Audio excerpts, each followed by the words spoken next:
वैशाली ज़िला से हूँ। मैंने बीपीएससी 64th में 34th रैंक अचीव किया है और मुझे बिहार एडमिनिस्ट्रेटिव सर्विस मिला है। कब से कर रही थी तैयारी और किस तरह से? 2018 से मैंने तैयारी की थी। ये मेरा फर्स्ट अटेम्प्ट था बीपीएससी में। तो तैयारी घर पे रह के किया फिर? नहीं, मैंने तैयारी दिल्ली में रह के की है। क्या क्या कठिनाइयों का सामना करना पड़ा था यहाँ से यहाँ तक पहुँचने में?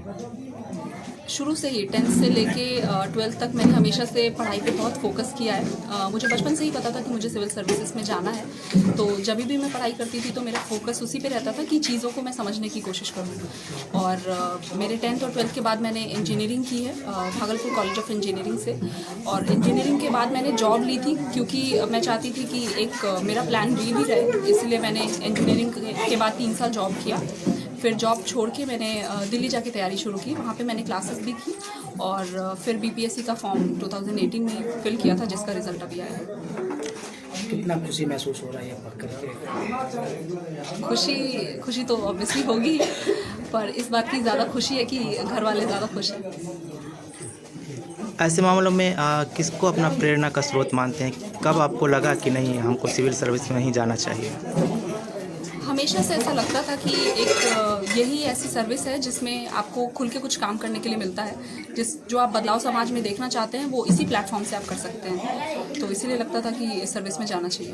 तो अब आपने मुकाम हासिल कर लिया है, तो क्या आपकी तरफ से जो पहला प्रयास होगा, किन क्षेत्रों में आप सबसे अधिक काम करने में रुचि दिखाएंगे? एजुकेशन में सबसे ज़्यादा काम करने की ज़रूरत है, क्योंकि आज भी बिहार में जो औरतों की साक्षरता दर है वो काफ़ी कम है।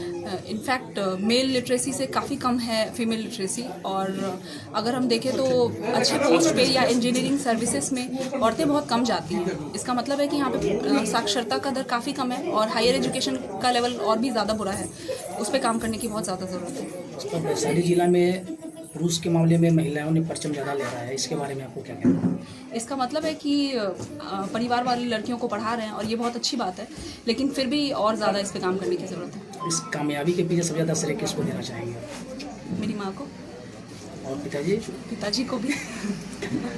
एक सवाल और, जो सबसे आपने एग्जाम दिया, मेंस दिया, पीटी दिया, इंटरव्यू, सबसे अहम सवाल जो आपकी ज़िंदगी से प्रेरणा दो, इंटरव्यू में कोई ऐसा सवाल पूछा गया हो जो आपकी ज़िंदगी से लाइफ से प्रेरणादायक हो?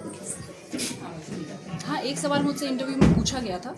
उसमें मैंने बैंगलोर में नौकरी की है, तो मुझसे पूछा गया था कि बैंगलोर में और बिहार में जो औरतों की सुरक्षा का सवाल है उस पर मतलब मैं क्या सोचती हूँ। तो मेरे हिसाब से तो मैंने भी यही जवाब दिया था वहाँ पे कि वहाँ पे क्या जवाब दिया था? हाँ, मैंने यही जवाब दिया था कि औरतों की सुरक्षा की जो समस्या है वो पूरे भारत में सेम है।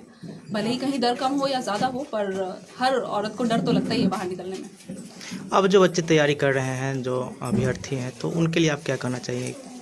मैं यही कहूँगी कि किसी को हार नहीं माननी चाहिए। कोई कुछ भी कहे, अगर आपको लगता है कि आप उस लायक हैं और आप मेहनत कर रहे हैं तो आपको करते रहना चाहिए। आज नहीं तो कल सफलता ज़रूर मिलेगी।